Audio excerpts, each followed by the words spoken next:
जरा सोचो, अगर तुम्हें जादुई शक्तियों वाले जूते मिल जाएं और उन्हें पहनकर तुम एक दिन में अनाड़ी से खिलाड़ी बन जाओ। कुछ ऐसा ही होता है कैल्विन के साथ। कैल्विन एक टीनेजर लड़का है जो अमेरिका के एक अनाथ आश्रम में रहता था। वो एक दिन अपने दोस्तों मर्फी और रेज के साथ अनाथ आश्रम के फ्रंट गार्डन में बास्केटबॉल खेल रहा था। तभी वहाँ ऑक्स नाम का एक शरारती लड़का कैल्विन के मजे लेने आ गया और कहने लगा, अगर अपने बाप का दूध पिया है तो मेरे साथ बास्केटबॉल का एक मैच लगा। पिछवाड़े तक का जोर लगाने के बाद भी कैल्विन ऑक्स से जीत नहीं पाता, क्योंकि उसे बचपन में किसी ने कॉम्प्लान नहीं पिलाया। ऑक्स ने हाइट डिफरेंस की वजह से आसानी से उसे हरा दिया।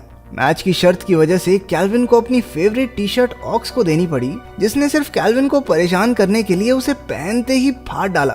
एक दिन अनाथ आश्रम के मालिक स्टैन ने सभी बच्चों को अपना जेब खर्च निकालने के लिए बास्केटबॉल मैच में कैंडी बेचने के लिए भेजा। वहाँ जब कैल्विन की नजर कोच वेगर पर पड़ी तो उसने सोचा कि इसके पास तो खूब पैसे होंगे, इसी को चिपका दो सारा सामान। मगर कोच ने कैंडी लेने से साफ साफ मना कर दिया। लेकिन जब उसे पता चला कि ये पैसे अनाथ बच्चों के लिए हैं, तो कोच ने उसे बास्केटबॉल मैच की 4 टिकटें पकड़ा दी। अगले दिन अनाथ आश्रम में कुछ लोग बच्चों को अडॉप्ट करने के लिए पहुंचे। तब कैल्विन को महसूस हुआ कि इन सब लोगों को छोटे बच्चे ही चाहिए और उन्हें कोई नहीं अडॉप्ट करने वाला। वो उदास होकर वहां से चला गया। हमने देखा कि अनाथ आश्रम में कुछ डोनेट किए हुए कपड़ों के डिब्बे आते हैं, मगर अपने कैल्विन की नजर कपड़ों के ढेर से अलग रखे व्हाइट शूज पर पड़ी। वहां खड़ी नन ने बताया कि ये जूते शायद किसी फेमस बास्केटबॉल प्लेयर के हैं, और जब उसने अंदर से देखा तो उन पर एमजे लिखा हुआ था। कैल्विन एकदम से समझ गया कि ये जूते legendary basketball player Michael Jordan के हैं। क्योंकि ये सब देखकर ऑक्स को बहुत जलन हुई, तो उसने जूते कैल्विन से छीन लिए और लेसिस बांधकर उन्हें सीधा एक तार पर टांग दिया। रात को तेज बारिश के साथ साथ बिजली कड़कने लगी, मगर कैल्विन के मन में अभी भी उन जूतों का ही ख्याल दौड़ रहा था। वो अपने दोस्तों मर्फी और रेज के साथ जूतों को उतारने बाहर चला गया। बड़ी मुश्किल से एक पेड़ पर चढ़कर उसने जूतों तक पहुंचने की कोशिश की, मगर अचानक पास के खंभे पर आसमान से बिजली गिरी और कैल्विन जूतों के साथ सीधा नीचे। खुशकिस्मती से उसे कोई चोट नहीं आई, लेकिन उसने देखा कि वो जूते चमकने लगे थे, मानो उनमें कोई शक्ति हो। अगले दिन कैल्विन अपने दोस्तों के साथ कोच वेगर की दी हुई 4 टिकटें लेकर बास्केटबॉल मैच देखने जा ही रहा था कि ऐन मौके पर ऑक्स ने उसे देख लिया। इस डर से कि कहीं वो स्टैन को न बता दे, वो उसे भी अपने साथ अंदर ले गए। मैच के दौरान कोच ने अनाउंसमेंट की कि ऑडियंस में बैठे एक इंसान को बास्केटबॉल स्टार ट्रेसी रेनॉल्ड्स के साथ 1-on-1 मैच खेलने का मौका दिया जाएगा, और किस्मत से ये मौका कैल्विन को मिल गया। पहले तो ट्रेसी कैल्विन को छोटी बच्ची समझकर उसे जीतने दे रहा था, मगर कैल्विन ने एक के बाद एक दनादन बास्केट डालनी शुरू कर दी। उन जूतों में सच में कुछ खास था, क्योंकि हमारे कैल्विन भैया 6-6 फुट लंबी छलांगे लगा रहे थे। कैल्विन का टैलेंट देखकर स्टेडियम में मौजूद सब लोग भौचक्के रह गए। अगले दिन कोच वेगर ऑर्फनेज के मालिक स्टैन बिटलमैन के पास गए कि वो कैल्विन को उनकी टीम की तरफ से खेलने की मंजूरी दे दे। पहले तो बिटलमैन ने मना कर दिया, मगर कोच ने जब ज्यादा पैसे का लालच दिया तो वो खुशी खुशी मान गया। अनाथ आश्रम में सब लोग बहुत खुश थे, मगर ऑक्स को ये बात बिल्कुल अच्छी नहीं लगी। उस दिन कैल्विन ने अपने दोस्तों को बताया कि उसके जूतों में जादू है और ये पूरा कमाल इन जूतों का ही किया धरा है, मगर उनकी ये सारी बातें ऑक्स भी सुन लेता है। फिर जब कैल्विन बास्केटबॉल मैच खेलने पहुंचा तो कोच ने उसे ड्रेस के साथ साथ नए जूते भी पहनने के लिए दिए, मगर कैल्विन अपने पुराने शूज के साथ ही खेलने की जिद करने लगा। थोड़ी आनाकानी के बाद कोच भी इस बात के लिए मान गया। ट्रेसी के साथ वो 1-on-1 मैच खेलने के बाद से कैल्विन की पॉपुलैरिटी बहुत बढ़ गई थी। उस मैच में कैल्विन की टीम कुछ ज्यादा अच्छा परफॉर्म नहीं कर पाई, तो कैल्विन कोच से जिद करता है कि उसे खेलने दिया जाए। कैल्विन अपने पुराने शूज पहनकर कमाल का खेला और अपनी टीम को जिता दिया। साथ ही साथ उसने कॉन्ट्रैक्ट साइन कर लिया कि वो आने वाले मैचों में भी टीम के साथ खेलेगा। फ्लाइट के दौरान कोच ने ट्रेसी को बताया कि कैल्विन उसी के साथ उसके कमरे में रहेगा और उसका ध्यान रखने की पूरी जिम्मेदारी भी अब ट्रेसी की है। जहां कैल्विन ट्रेसी के साथ रहने की बात सुनकर बहुत खुश था, ट्रेसी को यह आइडिया कुछ खास पसंद नहीं आया। वो कैल्विन को रूम सर्विस यूज करना सिखाकर अपनी गर्लफ्रेंड के साथ डेट पर चला गया। रूम सर्विस के बारे में पता चलते ही मुफ्त का चंदन घिस मेरे नंदन बनकर कैल्विन ने अपनी सारी मनपसंद चीजें मंगवा ली। जब ट्रेसी अपनी गर्लफ्रेंड के साथ थोड़ा टाइम स्पेंड करने के इरादे से वापस आया तो कमरे की हालत देखकर हक्का बक्का रह गया। रात को भी कैल्विन के जोरदार खराटों की वजह से ट्रेसी भैया सारी रात करवटें बदलते रहे। अगले दिन मैच से पहले ट्रेसी के चेहरे पर नींद छाई हुई थी। कोच समझ गया कि वो ढंग से नहीं सोया और उसे वार्निंग दी कि अगर अगली बार गेम से पहले ढंग से आराम नहीं किया ना तो टीम से सस्पेंड कर दूंगा। इसके बाद कैल्विन ने अपनी टीम के साथ बहुत से मैचेस खेले और धनाधन बास्केट डाल डाल कर अपनी टीम को सारे मैच जितवा दिए। दौलत और शोहरत उसके कदम चूम रही थी। अपने कमाए हुए पैसों से उसने अनाथ आश्रम में सभी के लिए तोहफे भी लिए। रात को ऑर्फनेज में कैल्विन मर्फ को अपने बास्केटबॉल वाले किस्से सुना रहा था, जिन्हें सुनकर ऑक्स को उससे बहुत जलन हुई और वो अचानक कैल्विन से उसके जूते छीनने लगा। उनकी आवाजें सुनकर बिटलमैन वहां आ गया और कैल्विन को परेशान करने के लिए उसने ऑक्स को खूब झाड़ लगाई। अगले मैच से एक रात पहले ट्रेसी मेडिकल स्टोर से कुछ दवाइयां खरीदने गया ताकि वो एक अच्छी नींद ले सके। कैल्विन भी धक्के से उसके साथ हो लिया। बातों बातों में पता चला कि ट्रेसी और उसके पापा के बीच संबंध कुछ ठीक नहीं है और वो उनसे बात तक नहीं करता।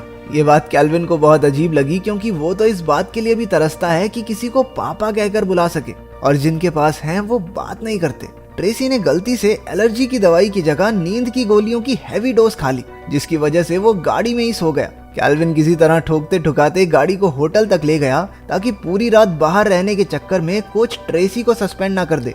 अगले दिन ट्रेसी को पता चला कि बीती रात हैवी ड्राइवर बनने के चक्कर में कोच ने कैल्विन को सस्पेंड कर दिया है। ट्रेसी को बुरा लगा कि उसकी गलती की सजा उस मासूम बच्चे को मिली। इसके बाद वापस जाते वक्त ट्रेसी ने उसे बचाने के लिए कैल्विन का शुक्रिया अदा किया और उन दोनों के बीच अच्छी दोस्ती हो गई। वापस आने के बाद कैल्विन को अडॉप्ट करने के लिए बहुत से लोग लाइन में लग गए। मर्फ को भी ये चीज बुरी लगने लगी थी, क्योंकि वो चाहता था कि कोई तो उसे भी पसंद करे। दूसरी तरफ बिटलमैन नहीं चाहता था कि कैल्विन को कोई भी अडॉप्ट करे, क्योंकि कैल्विन गया तो पैसे गए। इसी वजह से वो छांट छांट के बेकार से बेकार लोगों को कैल्विन से मिलवाता। कैल्विन को उनमें से कोई पसंद नहीं आया, इसलिए उसने ऑर्फनेज में ही रहने का फैसला किया। एक दिन वो ट्रेसी से मिलने उसके घर जाता है। वो उसका आलीशान बंगला देखकर हैरान रह गया और उसने ट्रेसी को पिछले कुछ दिनों में हुई सारी बातें बताई। ट्रेसी ने उसकी सारी परेशानियां दूर कर दी और साथ साथ खूब मजे भी किए। लेकिन अगले दिन ट्रेसी और उसके पापा के बीच की दूरियों को मिटाने के लिए कैल्विन ने ट्रेसी के पिता को बिना उससे पूछे घर बुला लिया। ट्रेसी को उसकी ये बात बिल्कुल पसंद नहीं आई और उसने कैल्विन से साफ साफ कह दिया कि उसकी निजी जिंदगी से दूर रहे।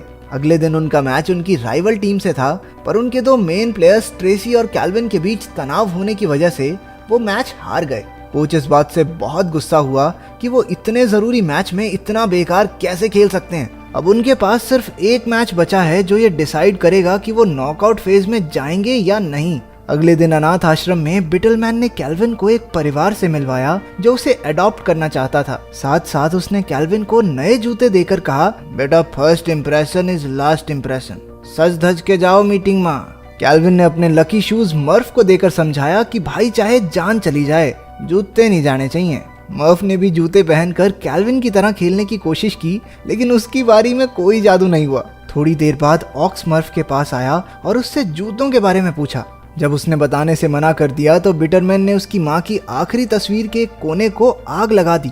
दरअसल बिटलमैन ने अगले मैच में विरोधी टीम पर ढेर सारे पैसे लगाए हुए थे और उसका प्लान ये था कि अगर कैल्विन के पास जूते नहीं होंगे तो वो बेकार खेलकर अपनी टीम को हरवा ही देगा। दूसरी तरफ उस नए परिवार के साथ कैल्विन की मीटिंग भी कुछ खास नहीं जा रही थी।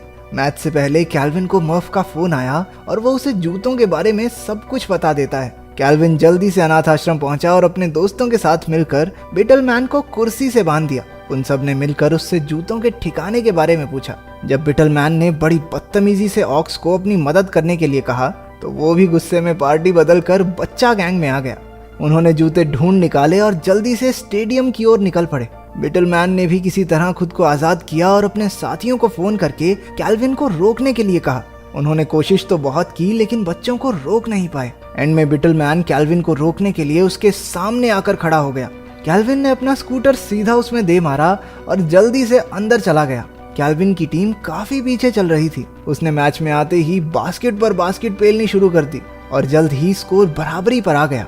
मगर मैच के दौरान एक टैकल की वजह से कैल्विन के जूते फट गए और वो हताश होकर वहीं बैठ गया कि मैजिक शूज के बिना वो कुछ नहीं है। तब ट्रेसी ने उसके पास आकर उसे समझाया कि जूतों से तो बस उसे कॉन्फिडेंस मिलता है, असली टैलेंट तो उसके अंदर है। उसकी बात सुनकर कैल्विन जोश से भर उठा और अपनी टीम को मैच जीतने में मदद भी की।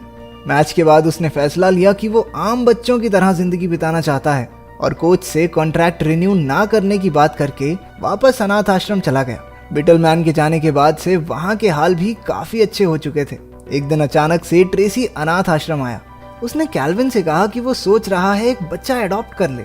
और क्या वो उसका बेटा बनकर उसके साथ रहना चाहेगा? कैल्विन झट से राजी हो गया इस शर्त पर कि वो और मर्फी सिंगल यूनिट हैं, एक साथ ही आएंगे। उनकी दोस्त रेज को भी एक दूसरी फैमिली ने अडॉप्ट कर लिया। आखिर में हम कैल्विन, मर्फी और ट्रेसी को एक खुशहाल परिवार की तरह एक दूसरे के साथ समय बिताते देखते हैं। तो ऐसा कौन सा गेम है जो तुम्हें इतना पसंद हो जितना कैल्विन को बास्केटबॉल? कमेंट्स में जरूर बताना।